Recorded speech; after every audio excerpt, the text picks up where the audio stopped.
Good morning my dear students.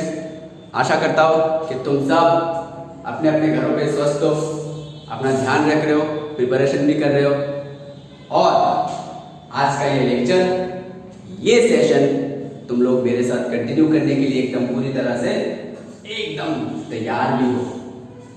तुम लोगों को आज का ये लेक्चर फॉलो करने के लिए तुमको इसी चैप्टर यानी चैप्टर नंबर 14 ऑसिलेशन चैप्टर का मेरा पहला लेक्चर फॉलो करना होगा, तभी जाके तुम लोगों को आज का ये लेक्चर या लेक्चर नंबर 2 तुम लोगों को समझ में आएगा।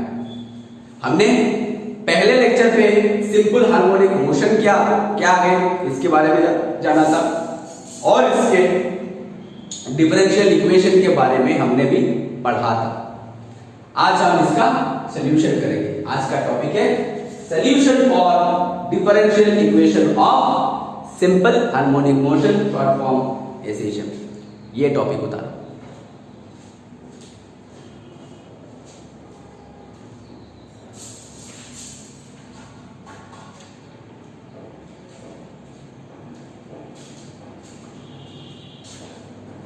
तो पहले थोड़ा सा रिवाइज कर लेते हैं कि सिंपल हार्मोनिक मोशन का डिफरेंशियल इक्वेशन क्या था। सो डिफरेंशियल इक्वेशन था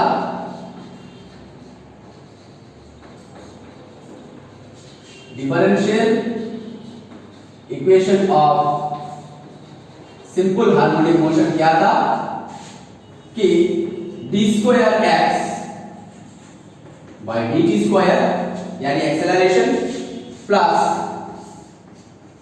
k by m, k यानी फोर्स कांस्टेंट या मास, k by m into x is equals to 0। यही था हमारा differential equation of simple harmonic motion. हम इसका सॉल्यूशन करेंगे, इसका सॉल्यूशन हम देखेंगे, ठीक है। अच्छा, तो let us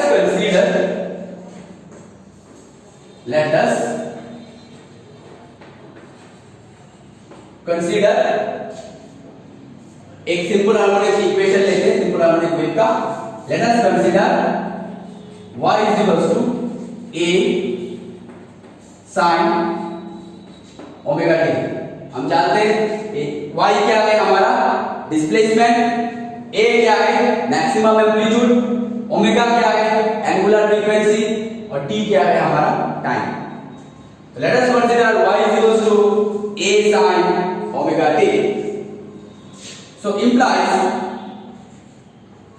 dy by dt, यानी हम वेलोसिटी निकाल रहे हैं, rate of change of displacement यानी वेलोसिटी, dy by dt क्या होगा, इसी का हम डिफरेंशिएट करेंगे d dt of a sin omega t, ठीक है। अभी a हमारा कांस्टेंट है, डिफरेंशिएशन के बाहर चला आएगा, रह जाएगा d dt of sin omega t, ठीक है। अच्छा, तो डिफरेंशिएशन का एक फॉर्मूला है, तुम लोग शायद पढ़े होंगे, ddx ऑफ sin x क्या होता है, ddx ऑफ sin x होता है cos x, ddx of sin x होता है cos x, तो ddx ऑफ sin mx क्या होगा, ddx ऑफ sin mx होगा m cos mx। ddx of sin x होता है cos x, ddx of sin mx होगा m बाहर आएगा cos mx, ठीक है। ठीक वैसे ही देखो d dt of sin omega t यानी d dx of sin mx, तो हो जाएगा हमारा a तो है, हो जाएगा m cos mx। समझ में आया, यही फॉर्मूला हमने लगाया sin mx तो m cos mx, ठीक है। यानी हो गया हमारा a omega cos omega t, ठीक है।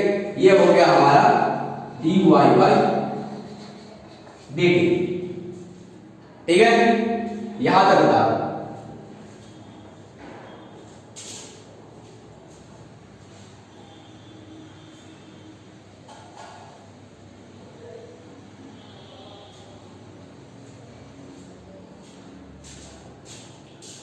तो dy by dt हमने निकाला। अभी हम क्या करते, इसी का dy by dt का फिर से हम डिफरेंशिएट करते हैं, यानी d square by dt square, यानी dy by dt जितना वैल्यू लिखा उसका फिर से डिफरेंशिएशन, यानी हो गया d dt ऑफ ये value a omega cos omega t,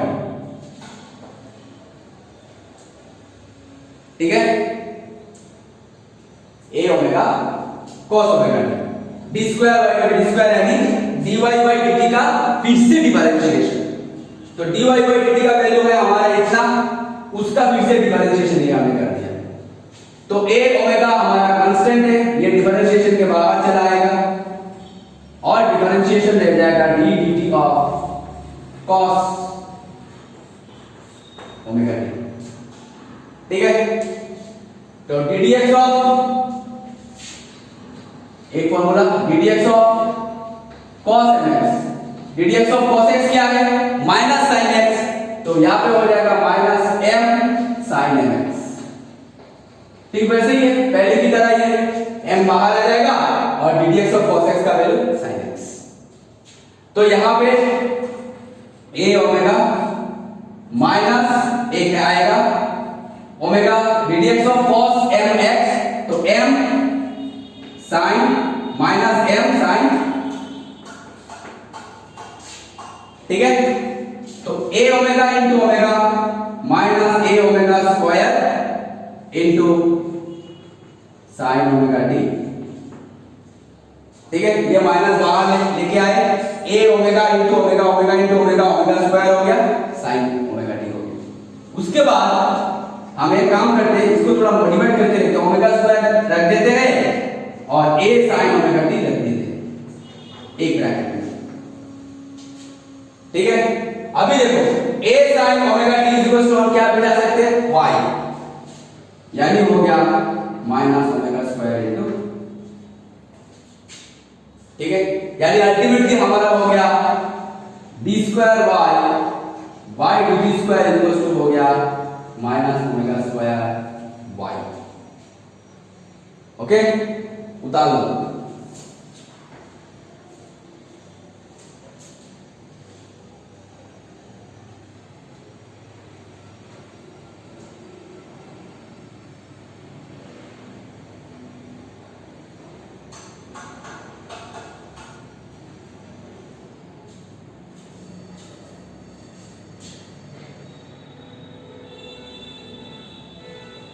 तो इसको हम समथिंग इक्वेशन नंबर 1 ले लेते हैं, ठीक है। अच्छा,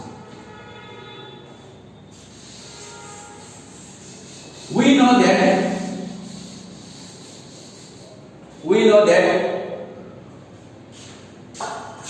हम जानते हैं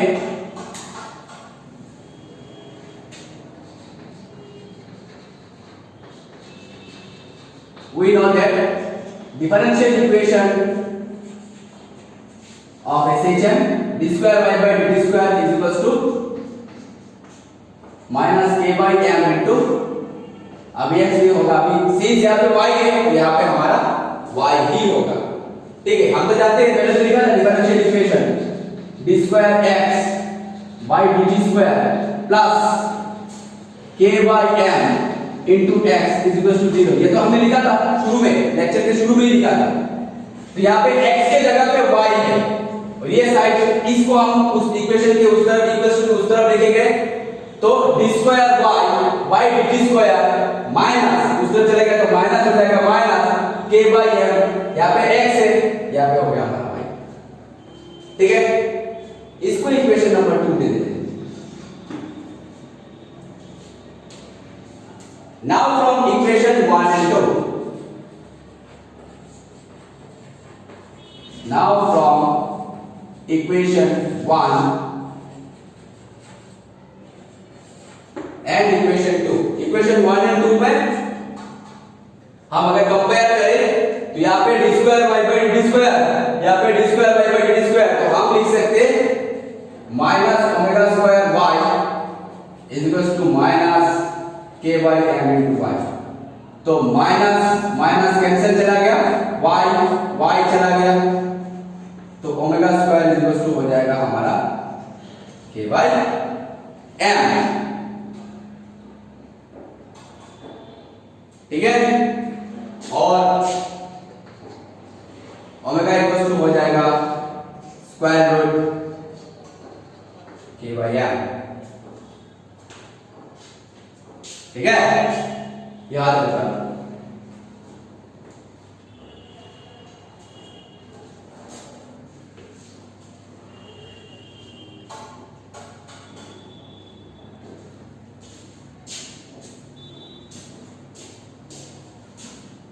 अच्छा,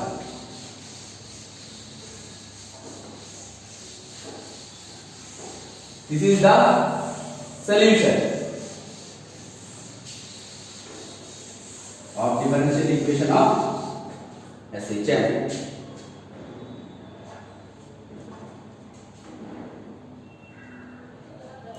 ओके, अभी हम टॉपिक करेंगे relation between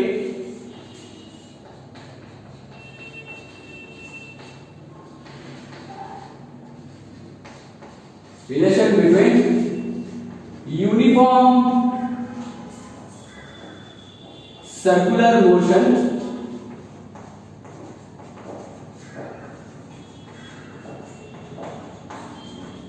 and SHM। Relation between uniform circular motion and SHM।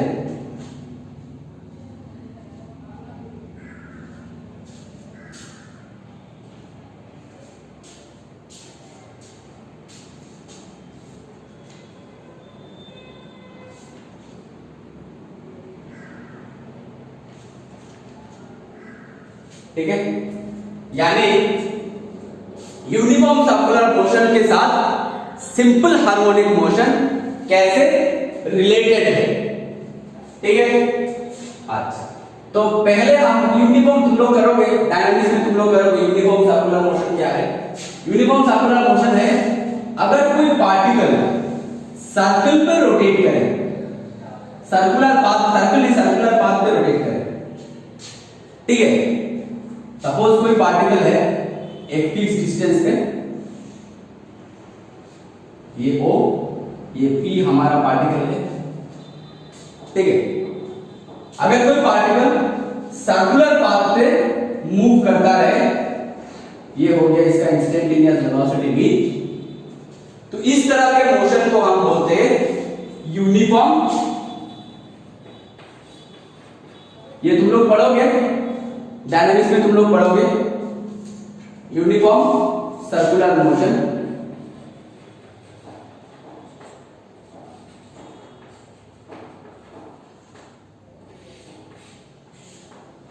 ठीक है, अगर कोई पार्टिकल सर्कुलर पाथ पे अगर मूव करता है तो इस तरह के मोशन को हम बोलते हैं यूनिफॉर्म सर्कुलर मोशन।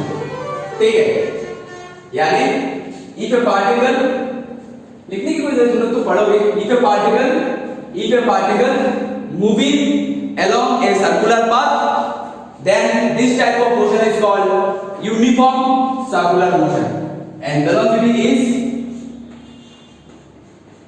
अगर रेडियस हमारा r हो तो डिस्टेंस बाय टाइम पीरियड हमारा t। ठीक है, ये टोटल डिस्टेंस हमारा कितना होगा, सरकमफेरेंस ऑफ द सर्कल यानी ट्वाइस पाई, डिस्टेंस होगा ट्वाइस पाई, लेकिन डिस्प्लेसमेंट हमारा क्या होगा, 0। ठीक है, तो वेलोसिटी क्या होगा, ट्वाइस पाई, सॉरी स्पीड क्या होगा, वेलोसिटी नहीं होगा, स्पीड होगा डिस्टेंस बाय टाइम, डिस्टेंस हो गया ट्वाइस पाई, टाइम हमारा t, यानी स्पीड हो गया हमारा ट्वाइस पाई बाय t।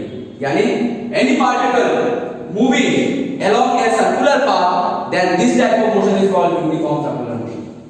अच्छा, अभी हम देखेंगे इसी यूनिफॉर्म सर्कुलर मोशन को सिंपल हार्मोनिक मोशन के साथ क्या रिलेशनशिप है, इसका क्या संपर्क है सिंपल हार्मोनिक मोशन के साथ।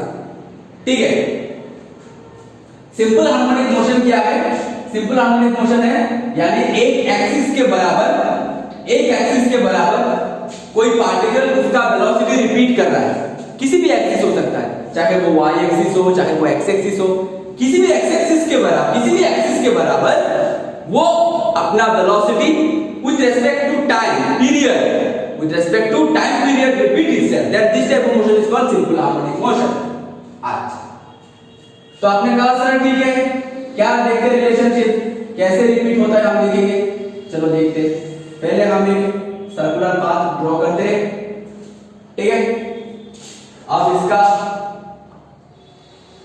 हम डायमीटर ड्रॉ करते, 2 डायमीटर ड्रॉ करते, ठीक है। अच्छा,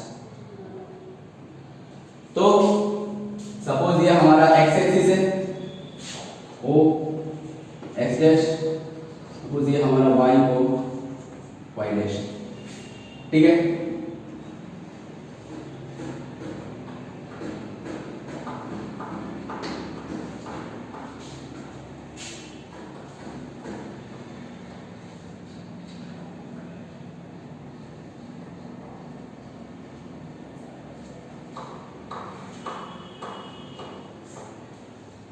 ये ड्रॉ करने की जरूरत है।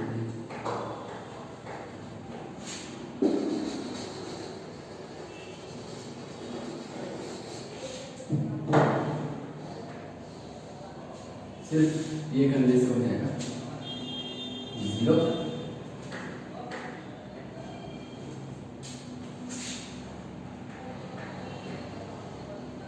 Radius r, suppose p1 n1, ठीक है। अगर कोई पार्टिकल यहां तक हो, ये पोजीशन सपोज p1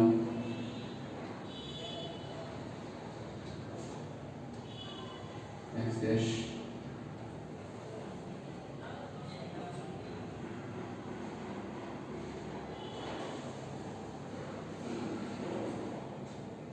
इसके बाद ये, इसके बाद ये, चलो ठीक है। और यहाँ तक एक पॉइंट हम कंसीडर करते हैं, suppose n1, suppose n2 consider करते हैं।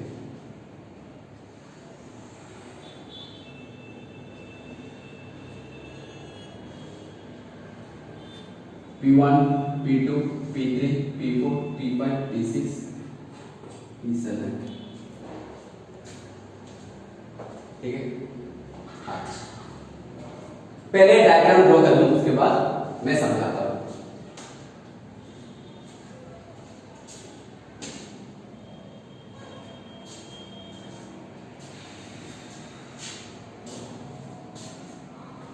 ये एंगल हमारा थीटा है, theta is equal to omega t, ये थीटा है तो ये भी थीटा होगा। सिमिलरली ये थीटा है ओमेगा टी, ये थीटा है तो ये भी थीटा होगा। ये डायग्राम ड्रॉ करो, उसके बाद मैं समझा के देता हूं।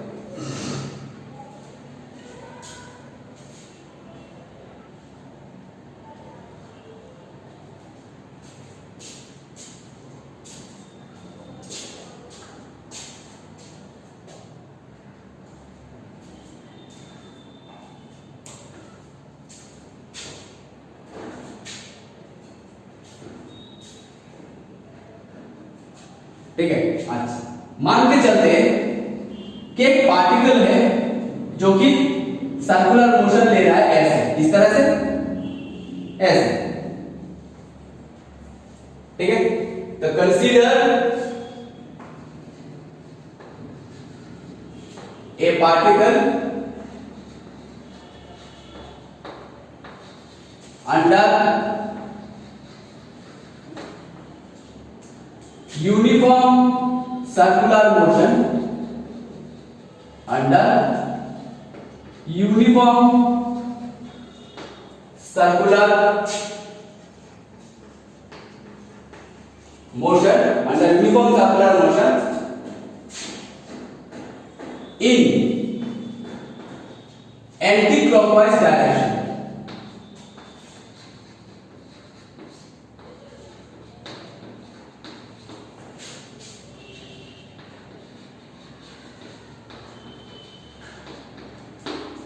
ठीक है, मान के चलते कि एक पार्टिकल है वो एंटी क्लॉकवाइज डायरेक्शन में यूनिफॉर्म सर्कुलर मोशन कर रहा है, ठीक है। अच्छा, when the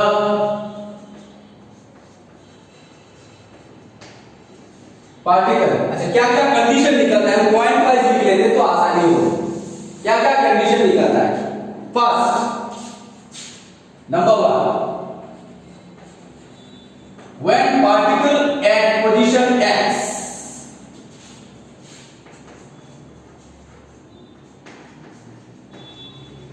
at position x, particle का पोजीशन x पोजीशन पे है, तो x से लेकर पार्टिकल का परपेंडिकुलर डिस्टेंस कहां तक होगा? O पोजीशन तक। समझ में आया ना?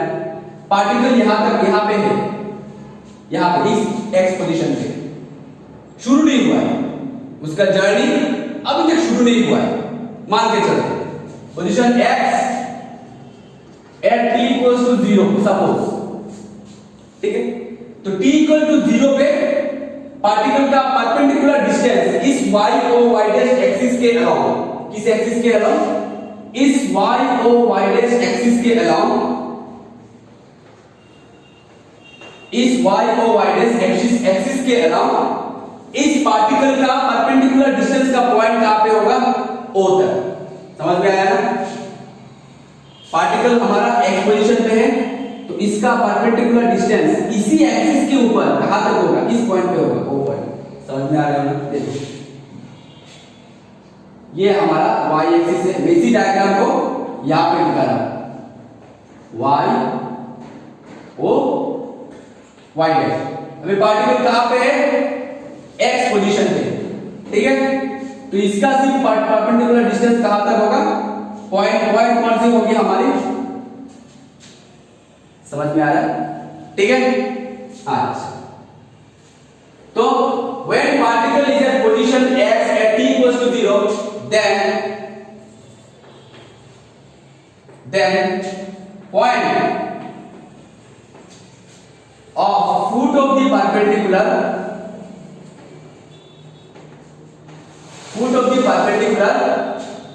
is at origin O, ठीक है। सेकंड कंडीशन, तो ये कंडीशन नंबर 1, ये कंडीशन नंबर 2, ये first condition, second condition. When the particle is at P1, when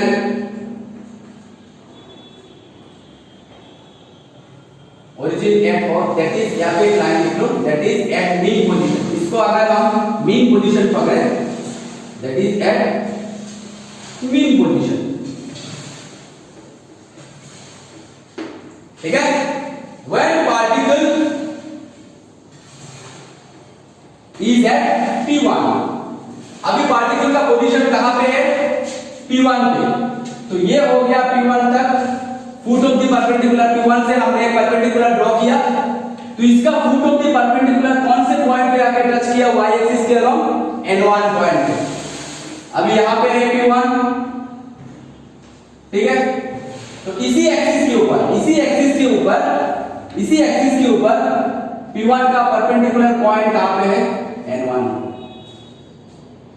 समझ में आया? तो when particle at P1,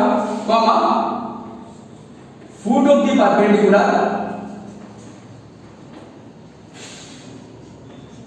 perpendicular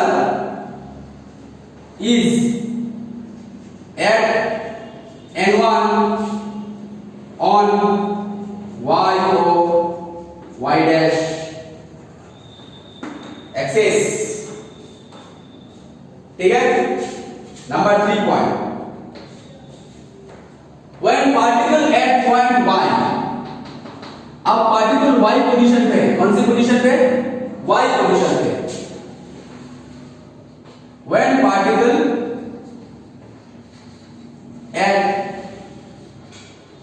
y, अगर पार्टिकल y पे है तो उसका फुट ऑफ द परपेंडिकुलर कहां पे रहेगा? y पे रहेगा, एट एक्सट्रीम पोजीशन पे रहेगा। देखो ये मीन अगर पोजीशन है, जीरो पोजीशन है, तो ये एकदम हाईएस्ट पोजीशन है, एक्सट्रीम पोजीशन है, ठीक है। अगर ये मीन पोजीशन है तो ये तो एकदम ऊपर है, एक्सट्रीम पोजीशन है। ये भी इसके लिए, इसके रेस्पेक्ट में ये भी एकदम एक्सट्रीम पोजीशन है। तो अभी अगर y पॉइंट पे पार्टिकल है, p1 से लेकर ऐसे घूम रहा है तो p1 से y तक आया, y पॉइंट पे अब पार्टिकल कहां तक है, एट एक्सट्रीम पोजीशन, ठीक है। Then foot of the perpendicular is at extreme position,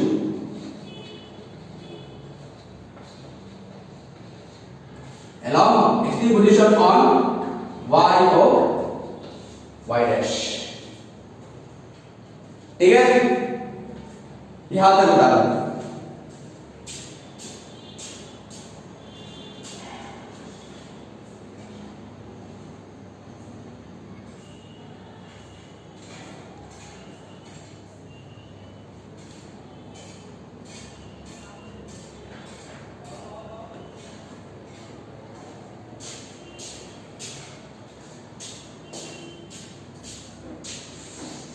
ठीक है।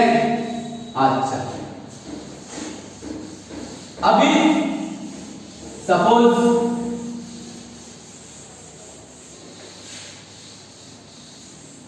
हमने तीन कंडीशन लिखा।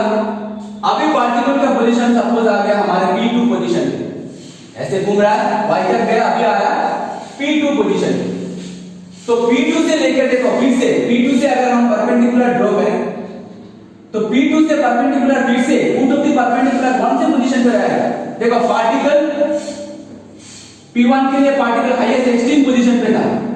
अभी पार्टिकल डिस्प्लेस सर्कुलरली डिस्प्लेस हो रहा है इस तरह से, सर्कुलरली पार्टिकल डिस्प्लेस हो रहा है इस तरह से, लेकिन लीनियरली डिस्प्लेस हो रहा है इस तरह से।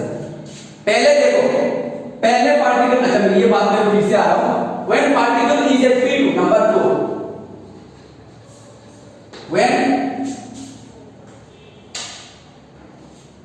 when particle at P2 foot is N1 YO, ठीक है। when particle at X dash,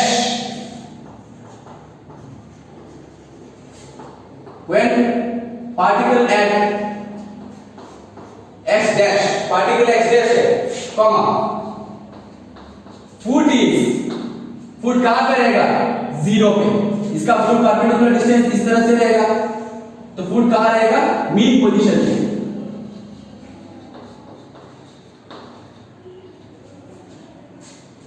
ठीक है। नंबर 6, अब पार्टिकल सपोज पकड़ लो P3 पे, P5 पे, अब पार्टिकल पकड़ लेते हैं at P2, when at P3, अभी पार्टिकल P3 पे है, तो P3 से अगर हम परपेंडिकुलर अगर ड्रॉ करें तो देखो कहां तक होगा, N2 तक, ठीक है। Comma foot is N2 along YO Y dash, और पार्टिकल एट y डैश अभी ऐसे घूम रहा है, P3 से डिस्प्लेस हो रहा है, आते आते आते आते y डैश पे आ रहा है। when at y dash foot is at extreme position,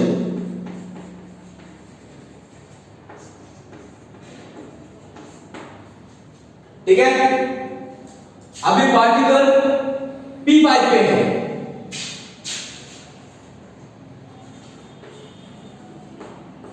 when at P5, comma foot is perpendicular distance कहां तक होगा, अगेन हमारा N2 तक,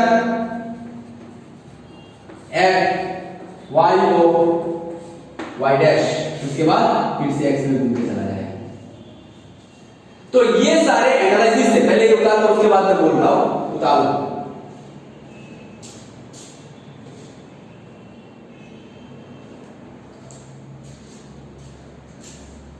अब ये सारे एनालिसिस से उतारिए, चलो अब ये सारे एनालिसिस से क्या मालूम पड़ता है, देखो पार्टिकल सर्कुलर सर्कुलरली ऐसे डिस्प्लेस हो रहा है, लिनियरली पार्टिकल ऊपर उठ रहा है। पहले तो 0 पे था, देखो पहले x पे था, पार्टिकल मीन पोजीशन पे था, पार्टिकल सर्कुलरली ऐसे ऊपर उठ रहा है, पार्टिकल का इसी एक्सिस के अलाउंग, इसी एक्सिस के अलाउंग पार्टिकल ऊपर उठ रहा है, पार्टिकल ऊपर उठ रहा है, पार्टिकल ऊपर उठ रहा है, n1 पोजीशन पे आ रहा है, ठीक है। उसके बाद पार्टिकल एकदम ऊपर चला गया, लिनियरली डिस्प्लेसमेंट भी y तक हो गया, ठीक है। पार्टिकल सर्कुलरली ऐसे डिस्प्लेस हुआ, लिनियरली ऐसे डिस्प्लेस हो रहा है, ऐसे हो रहा है। पहले n1 पोजीशन पे आया, उसके बाद एकदम ऊपर चला गया, y2 पोजीशन पे आया, ठीक है। अभी पार्टिकल नीचे आ रहा है, सर्कुलरली ऐसे नीचे आ रहा है, तो पार्टिकल नीचे डिस्प्लेस हो रहा है, नीचे डिस्प्लेस हो रहा है। P2 तक आया, n1 तक आया, सर्कुलरली P2 तक आया, लिनियरली n1 तक आया। समझ में आ रहा है? पहले ऊपर गया, अभी नीचे आ रहा है। पहले ऊपर गया पार्टिकल एक्सिस के अलाउंग, सर्कुलर के अलाउंग नहीं, सर्कुलर तो हमारा ऐसे जा रहा है, लेकिन इसी एक्सिस के अलाउंग ये पार्टिकल ऊपर गया, अभी सर्कुलरली नीचे आ रहा है, लिनियरली भी नीचे ही आएगा। तो देखो सर्कुलरली P2 तक आया, लिनियरली पहले ऊपर था, अभी नीचे आ रहा है, n1 तक आया। उसके बाद पार्टिकल नीचे आ रहा है, x तक आया, पार्टिकल नीचे आ रहा है, नीचे आ रहा है, नीचे आ रहा है, मीन पोजीशन तक आ गया, ठीक है। अभी पार्टिकल और नीचे जा रहा है, और नीचे जा रहा है, P3 तक आ गया, ये पार्टिकल मीन पोजीशन पे था, और नीचे आ रहा है, और नीचे आ रहा है, n2 तक आ गया, ठीक है। अभी पार्टिकल y' पोजीशन पे आया, ये पार्टिकल एकदम एक्सट्रीम पोजीशन पे आ गया, नीचे उतर कर इसी एक्सिस के थ्रू, ठीक है। अभी पार्टिकल ऊपर जा रहा है, देखो पहले ऊपर गया, नीचे आया, नीचे आया, फिर से ऊपर जा रहा है। अभी पार्टिकल ऊपर जा रहा है, तो ये भी लिनियरली ऊपर जा रहा है। P5 तक आया, ऊपर जाकर शिफ्ट हुआ n2 पे, उसके बाद और ऊपर गया, x तक चला गया, ये भी और ऊपर गया, 0 तक आकर सही हो। तो देखो एक पार्टिकल लिनियर सर्कुलरली भी ऊपर नीचे जा रहा है, सर्कुलरली भी ऊपर नीचे जा रहा है, सर्कुलरली भी ऊपर नीचे जा रहा है, सर्कुलरली भी ऊपर नीचे जा रहा है, और इसी एक्सिस के मीन पोजीशन के अलाउंग भी ऊपर नीचे ऊपर नीचे ऊपर नीचे जा रहा है। पीरियोडिकली क्या हो रहा है? रिपीट हो रहा है, यानी ये पोजीशन SHM डिनोट कर रहा है, और ये position uniform circular motion denote कर रहा है, ठीक है। यानी अगर पार्टिकल एक कंप्लीट सर्कल अगर कर लिया, पार्टिकल ने अगर सर्कुलर रोटेशन अगर एक पार्ट कंप्लीट कर लिया, यानी एक बार से फुल हार्मोनिक मोशन कंप्लीट कर लिया, ठीक है। यही से एक कंक्लूजन आता है। कंक्लूजन क्या है? If particle completes one complete rotation,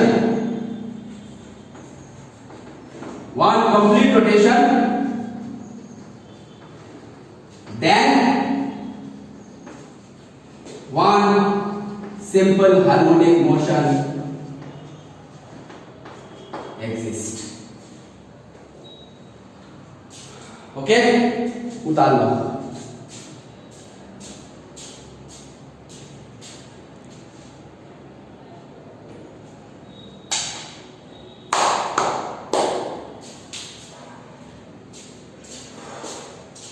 तो स्टूडेंट्स, आज का लेक्चर, आज का टॉपिक यहाँ तक समाप्त करते हैं। नेक्स्ट लेक्चर पे हम और भी बहुत सारे टॉपिक करेंगे। तब तक के लिए stay safe, stay at home.